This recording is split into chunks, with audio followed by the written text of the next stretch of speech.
All right, we are live to the Crooked Spine Show interview with Riggs Eckelberry. Let's go through the intro to understand what he does and what we talk about today. Is the water entering your home or business safe? We have learned not to trust it, right? This is 2025, causing us to pay for bottled water, including home and business water filtration systems. Riggs Eckelberry is the founder of OriginClear.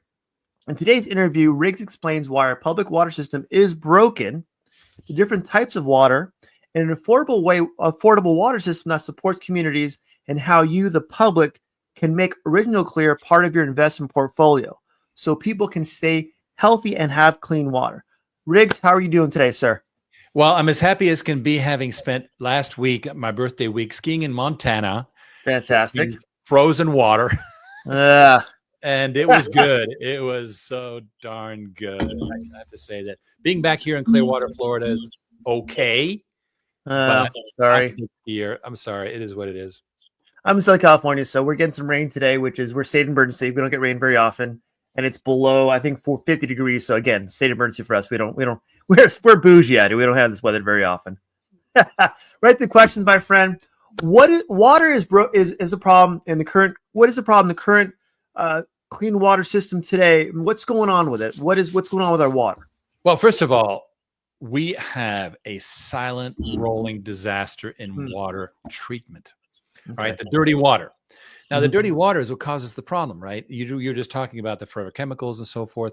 Where are those coming from? Those are coming from industrial plants. 90% of all water demand, all water use, is by industry and agriculture. Only 10% is residential. We're not the problem in our homes. It's being caused by industrial users that are just camping on municipal water systems. Our mission is to pull these companies off, make it attractive enough that they want to, and establish DIY water treatment systems for industry. And everybody benefits. The industries get their own water treatment that they control. We even make it possible for them to get it at no capital cost. We have investors doing that. That's the whole investment thing. And the water utilities and municipalities are unburdened from all that extra overload that you can't handle. See? Got it. Because if we kept on going, Einstein's definition of insanity, if we kept on going the way we are, in 4 years, we'll have almost $500 billion in annual unmet infrastructure requirements. And I don't think Doge is going to approve that. I don't think so. Right? We'll have to ask you. We'll see. Elon, can we have some money? No. Take care of yourself, goddamn. No. We can. If you raise your hand, they're going to say no matter what. So yeah, let's avoid that. Avoid that, Tom. We're good. Right. And he also expects us to innovate, right? Just like he has done himself. So how do we innovate in water, right? And that's the question. All right. Two things. Number one, as I was saying, is move away from the central water systems. They are overloaded. EPA just told all the water systems in America, 150,000 water treatment utilities in America, you need to treat all those forever chemicals. And we'll give you $5 billion to do that. Excuse me, $5 billion divided into 150,000 water treatment systems is like $500,000 each. Forget it. Yeah. Right? I do terrible math, so don't start. That's close enough for me. I believe you. But the point I'm making is for each water treatment site, it's a massive problem that is unfunded by the EPA. It's another government unfunded mandate. And meanwhile, guess who's being sued? When a factory or manufacturing plant or whatever sent their water to the city, and then the water was badly processed by the city, you got class action lawyers suing the original people, not the city. So these people are going, okay, I'm going to be sued anyway. I'm just going to take it over myself, do it myself. We make it very attractive. They get out of the grasping hands of the government. They get to recycle the water, which lowers their incoming water costs. They're not subject to inflation. Life is good. And that's what we're doing. And literally, it is like, think about how Uber transformed taxis, or Airbnb transformed hotels. We are transforming the stale and sedentary water industry. You're advancing things that has been archaic for the last, I want to say, 30 years, 40 years, hasn't really changed much. Well, our water infrastructure was built in the first half of the 20th century when everything was about central efficiency, right? I'm old enough to have been trying to use a mainframe in the late 60s. and you queue up, and you have those stupid ticker tapes that you feed in the machine. You Hey, have that no was high tech back then. Come on, Riggs. 40 characters per second. And so it was very efficient for the mainframe. Yeah. But for the users, it was terrible. Now, what we did is with PCs, we flipped it on its head. We said, no, the PCs are going to sit idle 90% of the time, but they're ready for the user. Mm-hmm. So it's seemingly inefficient, but it's actually user efficient, which is what matters, right? Yeah. So similarly, if we look at water, we built in the early, as I said, between the late 1800s and World War II, we built a massive centralized water system, which treats the water, but to favor the central system, not the users. And so we're flipping that on its head. We're saying you can have the water system you need. Now, let's take a concrete example. Right now, between Dallas and the Oklahoma border, there's a land boom going on. Okay. North Texas. It's going way ahead of water treatment. So you're putting up. We have a housing development client on the shores of Lake Denison, which is right there at the Oklahoma border. They're 10, 20 miles from a water treatment plant. So what are they going to do? Spend $20 million in 5 years on a sewage line? No. They installed this cool pod from us, from Modular Water Systems, our division, that does it all. And they're independent. Boom. And all of a sudden, you can put a housing development on the shores of Lake Denison without worrying about the sewage connection. That's massive. And it's happening all over America. And, the whole world has got a problem, but we're starting with America, and we'll duplicate it elsewhere, and I'll tell you how. But the point I'm making is this is a liberation movement.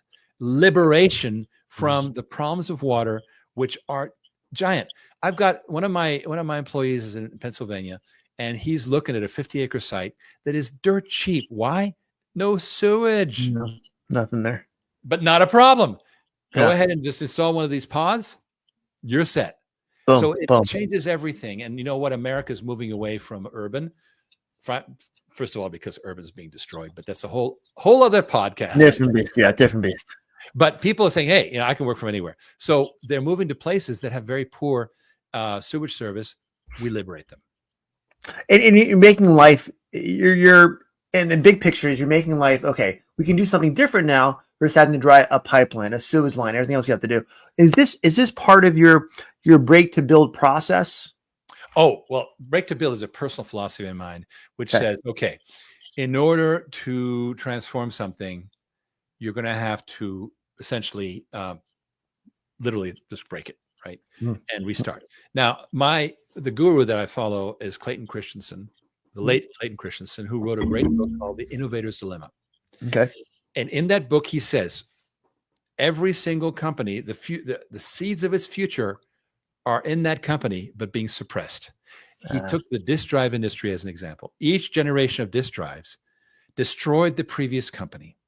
And who destroyed it was the engineers for the previous company who were suppressed and went on and created their own company and destroyed the previous one, Quantum, whoever.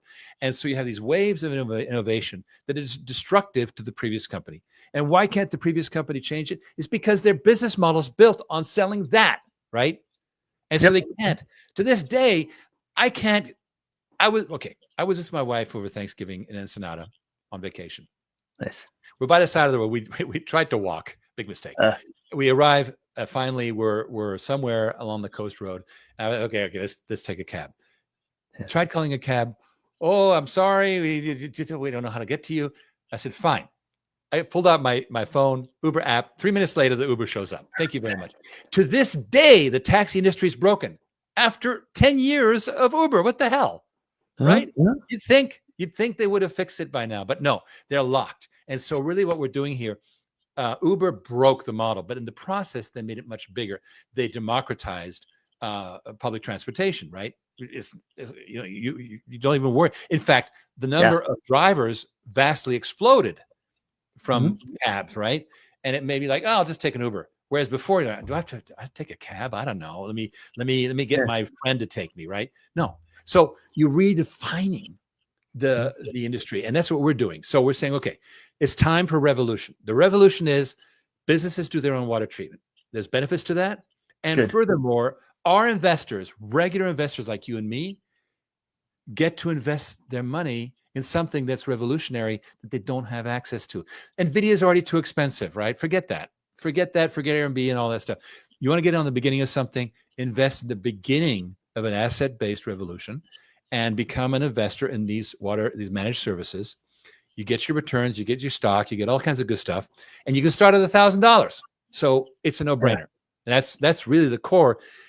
We do the business side, which is transformative, but also we're the only people really harnessing the tremendous power of crowdfunding, combined with accredited investors, people who have more money, together to fund this entirely. And it gives us a freedom that we wouldn't get from PE firms or whatever. We're avoiding the whole bureaucracy of doing something that someone else already done and try to make it better, even though someone's already made it a mega NVIDIA, an Amazon, whatever it might be. And from audience, you'd understand how water works and get the demand higher for one too, especially for investors to define what is the difference between Blackwater and Graywater. Okay, well, it's very simple. Graywater, and in America, we knew long ago that we needed to have something called purple pipes, but we haven't done it. Purple pipes are the pipes that would come from your sink and your shower and your kitchen faucet, your kitchen sink. This is non-poop water. Right now, it's not separated. 1 out of 1,000 American homes has the separation.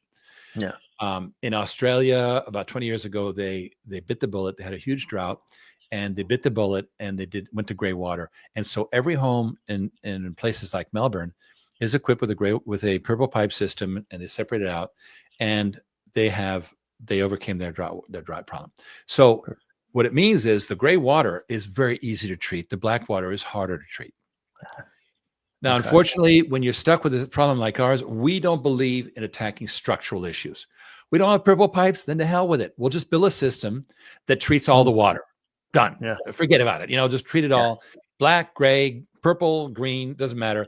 We'll treat it with our systems and bring out treated water. Now, we don't end up with drinkable water. We end up with what's called treated water.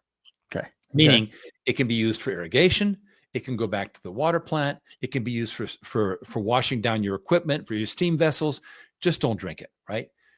Because it's much more expensive to make it drinkable, but you can use it for secondary uses just fine, right? And you can also reuse it for your own industrial processes.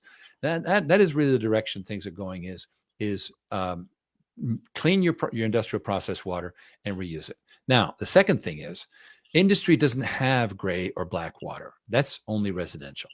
So aside from our housing developments, what I was talking about, if you look at an industrial user, all their water is basically toxic.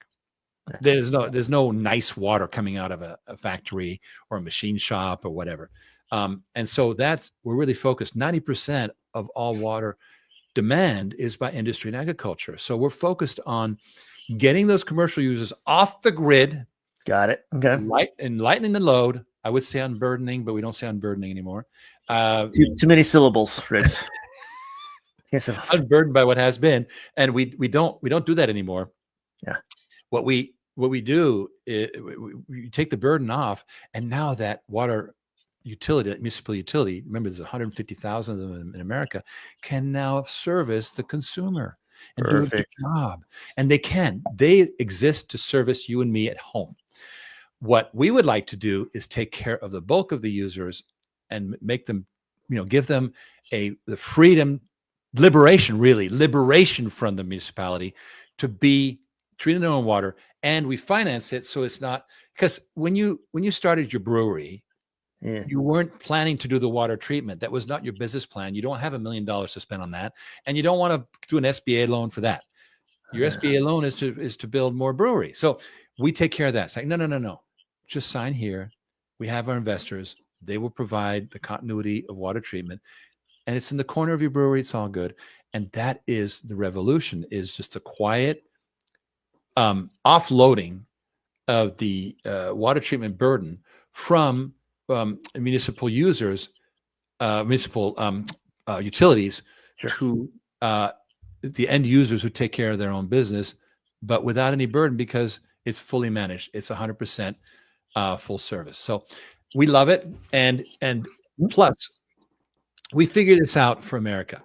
Now, meanwhile, the rest of the world is far worse. We think America's bad. Go to India.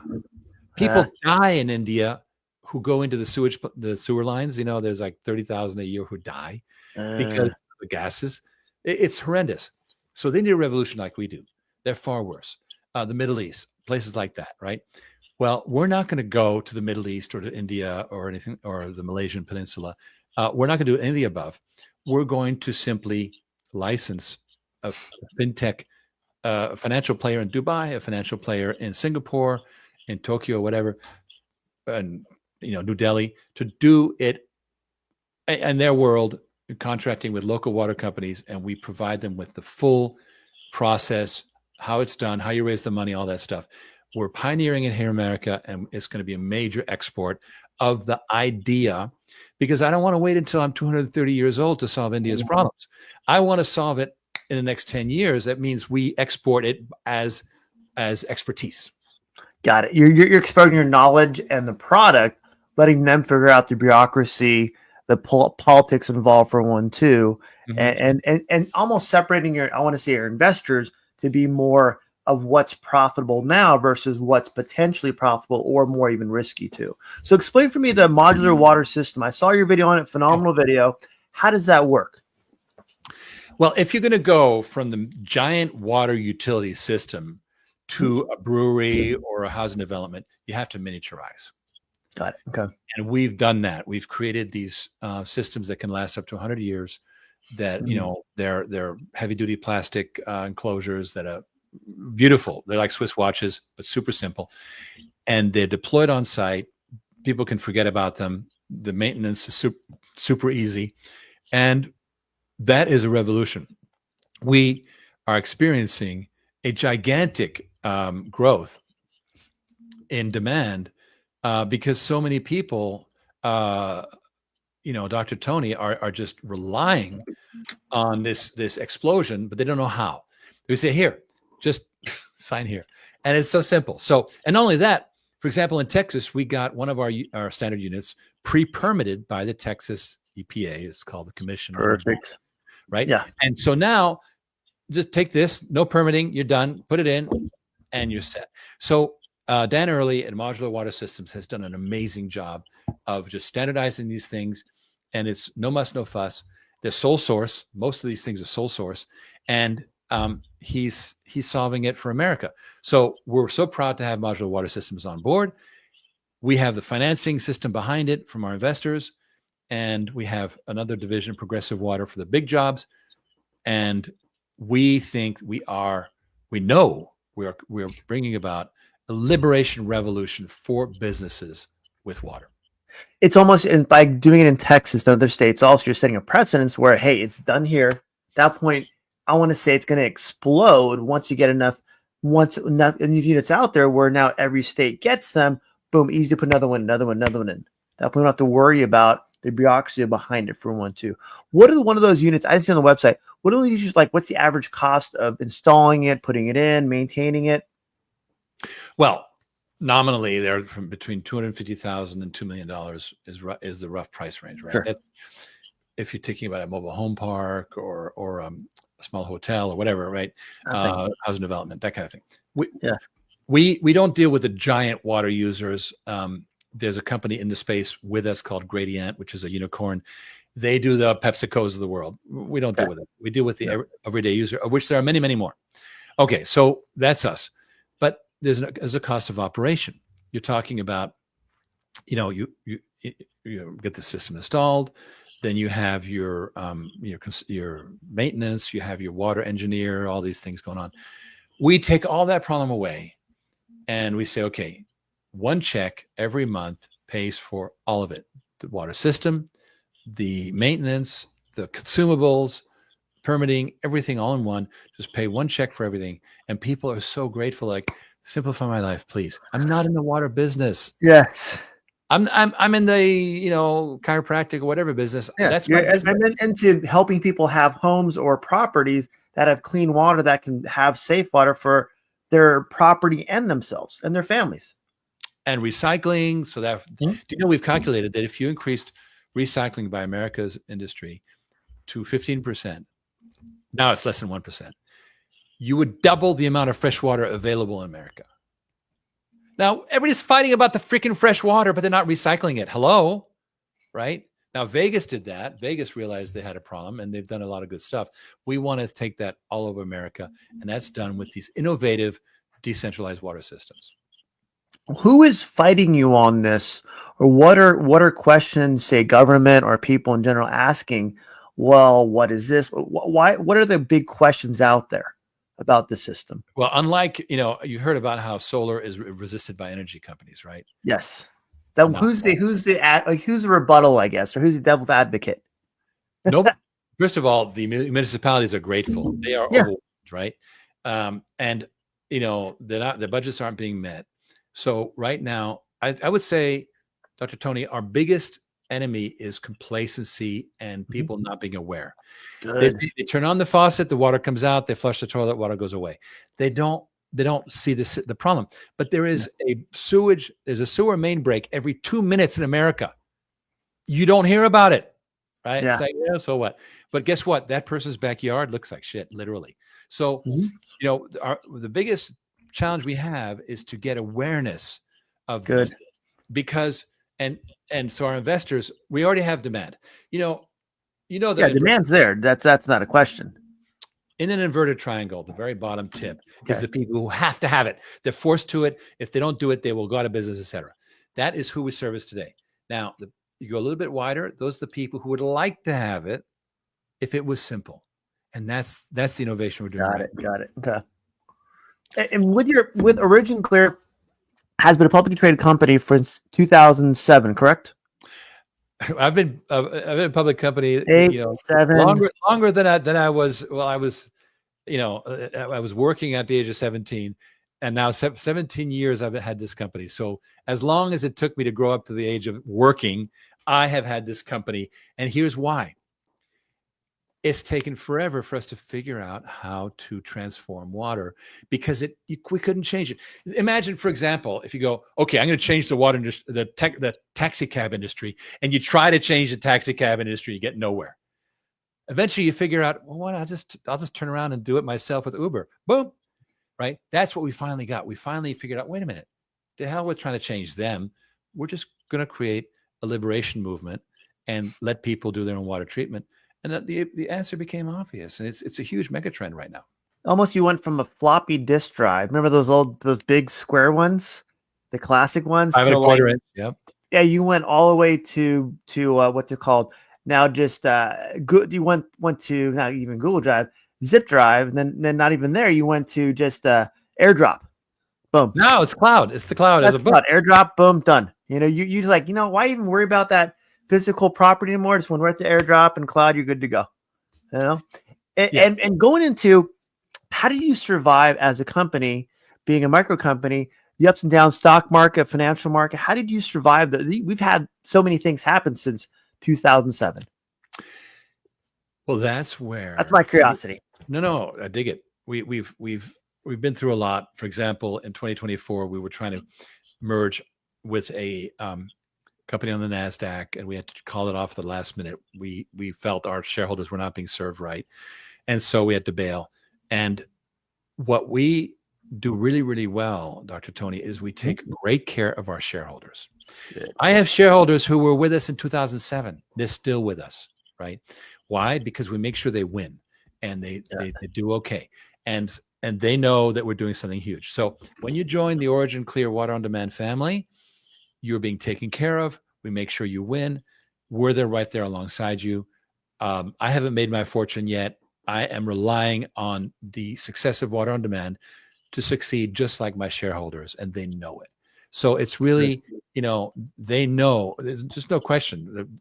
They go, Riggs, I trust you 100%. You're going to make it happen. And for them, it's become a mission. The important thing is now, this is the time when it explodes, when we put in place all the systems, even for systems that people pay for up front. Sure. It exploded. We have $24 million in order backlog, quotation backlog. It's crazy.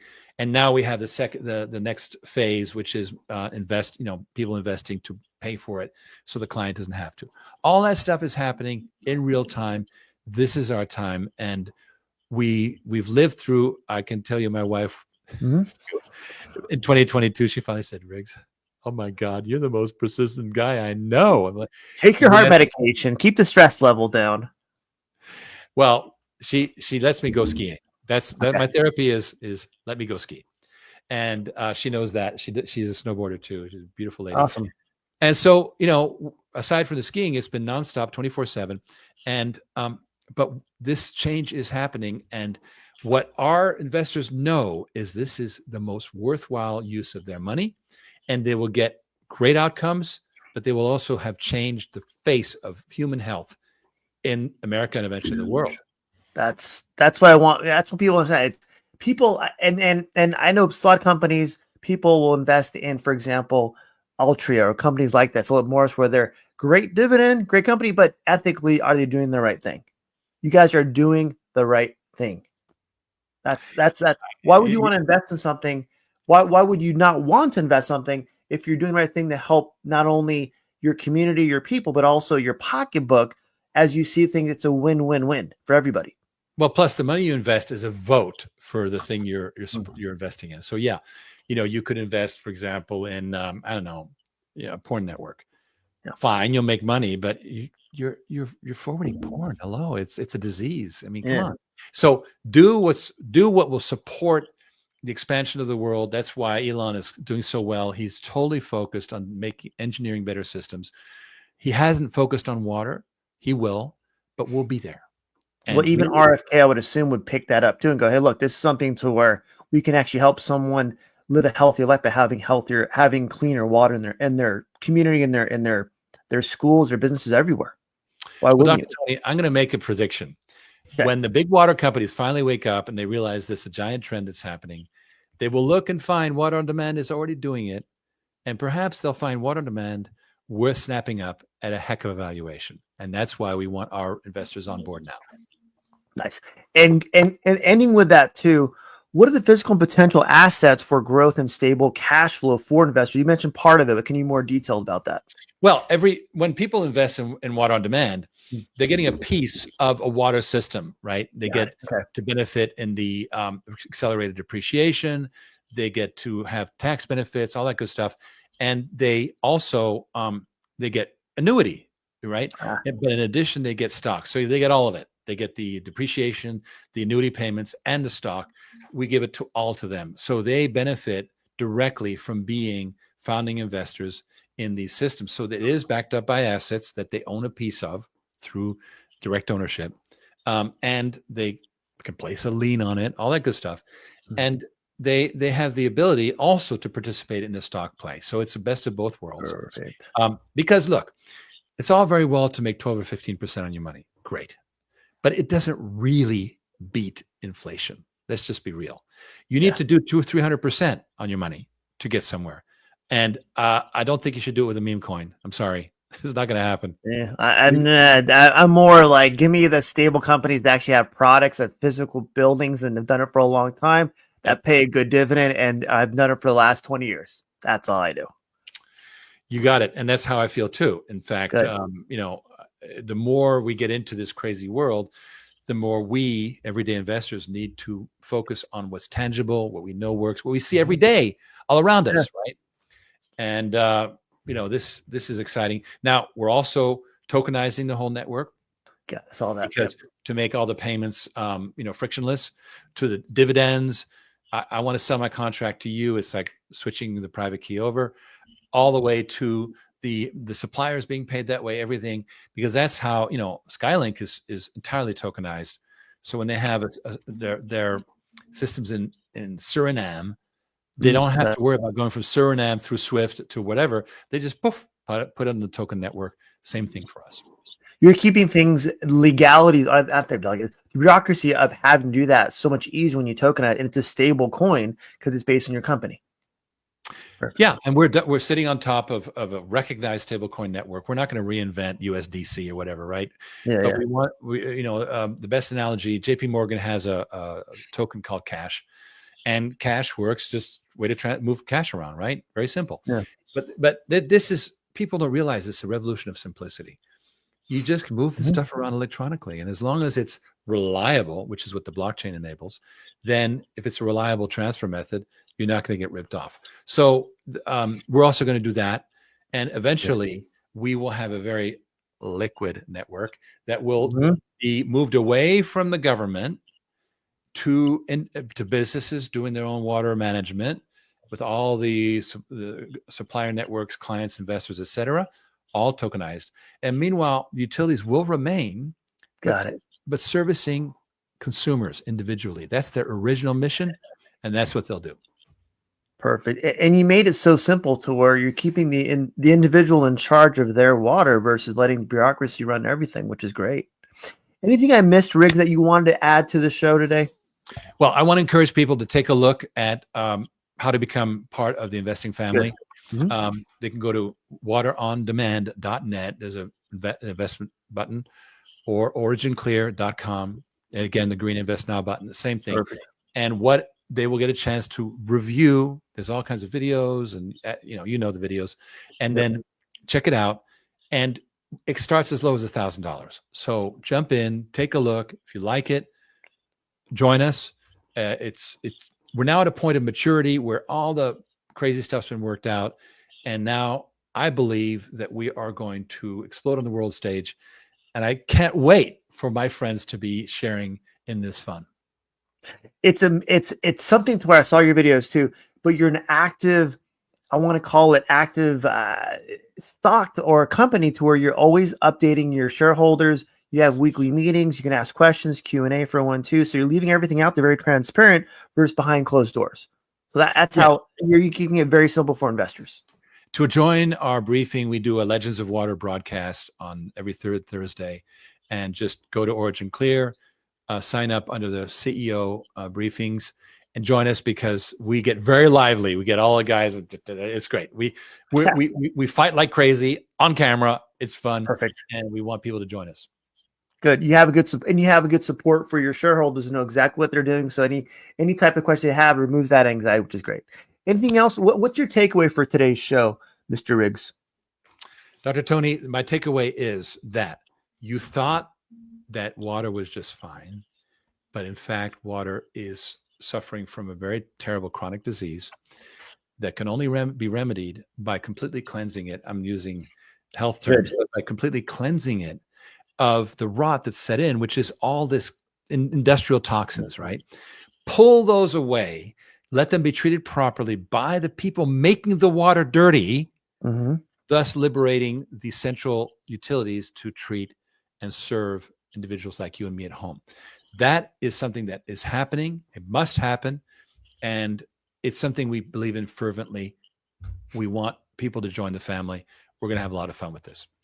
It's something where you're doing it before it becomes an emergency for your individual community, your state, internationally for one too. You're saving that stress on the individuals before we have that emergency, which is great. I have all the links in the show for your website, OriginClear, your social medias, YouTube, LinkedIn, and Facebook. Briggs made my job easy today. Thank you very much. Doctor, it's such a pleasure. I wish you the best of luck. I appreciate your coming on board, and let's stay in touch. Of course, quick smile for the thumbnail, and we are good to go. Anything you